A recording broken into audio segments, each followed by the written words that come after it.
दोस्तों, मंगल लक्ष्मी के आज के एपिसोड में आपने देखा कि एपिसोड की शुरुआत बरखा कार्तिक से बात करने की कोशिश से होती है, लेकिन वह कोई जवाब नहीं देता।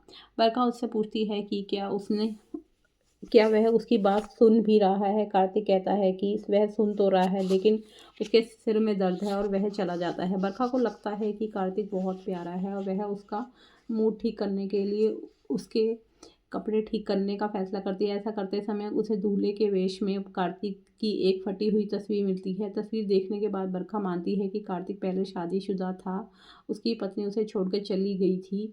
यही वजह है कि वह उदास रहता है और आगे नहीं बढ़ पाता। सच्चाई जानने के लिए वह दृढ़ संकल्प करती है। बरखा यह पता लगाने का फैसला करती है कि कार्तिक की पहली पत्नी कौन है। जब वह कार्तिक को वॉशरूम से बाहर आते देखती है तो वह जल्दी से तस्वीर अपने पैरों के नीचे छिपा लेती है। कार्तिक पूछता है कि क्या कर रही है, लेकिन बरखा उसे बताती है कि कुछ नहीं हो रहा है।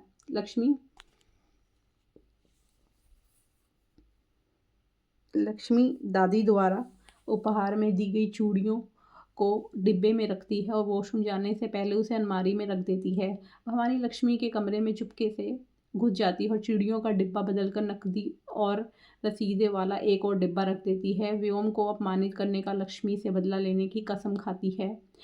लक्ष्मी दादी भवानी और बरखा को खाना परोसती है। भवानी लक्ष्मी से खुद खाना परोसने के लिए कहती है, फिर जानबूझकर उन पर खाना गिरा देती है और वह माफ़ी मांगती है और चुपके से चूड़ियाँ धोने के लिए किसी लिक्विड पदार्थ का इस्तेमाल करती है। बाद में वह चूड़ियों में कुछ असामान्य का नाटक करती है कि चूड़ियों का रंग बदल गया और दावा करती है कि वे सोने के बजाय चांदी की लग रही है। भवानी लक्ष्मी पर असली चूड़ियाँ बेचकर उनकी जगह नकली चूड़ी रखने का आरोप लगाती है और दादी इस पर विश्वास करने से इनकार कर देती है। लक्ष्मी से पूछती है कि उन्होंने चूड़ियाँ कहाँ रखी हैं। वे सब लक्ष्मी के कमरे में जाते हैं। लक्ष्मी डिब्बा दिखाती है, लेकिन भवानी दराज देखती है और नकदी और रसीदें पाती है और वह फिर से लक्ष्मी पर आरोप लगाती है। उसे बाहर निकालने की कोशिश करती है। लक्ष्मी जोर देकर कहती है कि वह निर्दोष है। दादी कहती है कि वह लोगों की आंखें पढ़ सकती है और लक्ष्मी पर भरोसा करती है। लक्ष्मी अपनी बेगुनाही साबित करने के लिए समय मांगती है। दादी मान जाती है। भवानी चेतावनी देती है कि अगर लक्ष्मी आज रात तक अपनी बेगुनाही साबित नहीं कर पाती तो उसे घर छोड़ना पड़ेगा। लक्ष्मी मान जाती है। लक्ष्मी रसोई में खाना बना रही होती है। करण आता है और उस पर दूध डालता है और पूछता है कि उसने ऐसी शर्त क्यों मानी। वह उसे याद दिलाता है कि वह उसे वहाँ लाया था और वह उसकी अनुमति से ही जाएगी। लक्ष्मी उसे सबक सिखाने के लिए उसके चेहरे पर आटा फेंक देती है और करण कुछ बातें कहता है और अपनी साड़ी से उसका चेहरा पोंछता है। साड़ी से उसका चेहरा पोंछता है।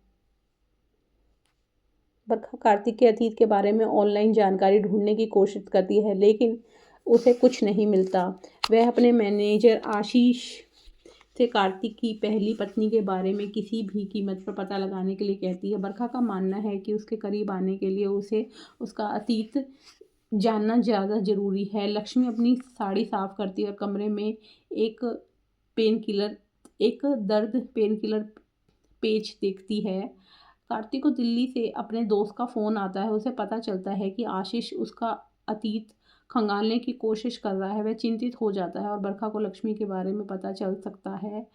लक्ष्मी जेज ज्वेलर से संपर्क करती है और सीसीटीवी फुटेज मांगती है ताकि पता चल सके कि उसे किसने फंसाया है। इस बीच भवानी गलती से खुद पर कॉफ़ी गिरा लेती है। जैसे ही लक्ष्मी जाती है, भवानी चिंतित हो जाती है क्योंकि नकली चूड़ियों का ऑर्डर उसी ने दिया था। पोल खुलने के डर से वह कार्रवाई करने का फैसला करती है।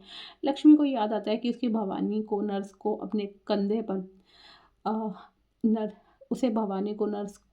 कंधे पर दर्द पेन किलर पैच लगाने का निर्देश देते हुए देखा था और निष्कर्ष निकालती है कि भवानी ने ही चूड़ियाँ बदली है। अब आगे के एपिसोड में आप देखिए कि क्या लक्ष्मी अपने आप को निर्दोष साबित कर पाएगी कि चूड़ियाँ उसने नहीं चुराई हैं और ना ही उसने नकली चूड़ी इस जगह रखी है।